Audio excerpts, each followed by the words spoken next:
Magandang araw, Bagong Pilipinas. Narito ang Police News Express sa oras na ito.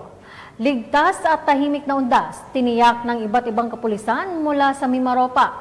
Patrolman George Michael Barjago sa report. Sinigurado ng mga kapulisan sa iba't ibang dako ng Mimaropa na maging maayos at ligtas ang Undas 2024 ngayong Nobyembre 1 taong kasalukuyan.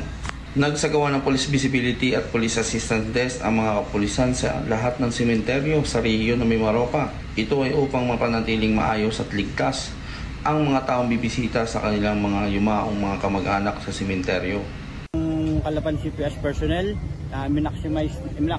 maximize namin yung deployment namin. Pangalawa, yung pagbibigay namin ng flyers sa mga napunta na para sa papalalahanan sila na kung ano yung mga dapat at hindi dapat, kung ano yung dapat dalhin at hindi dapat dalhin, yung pagpo-post namin sa Facebook. Samantala, nanatili namang maayos ang sitwasyon ng iba't ibang sementeryo sa Calapan City.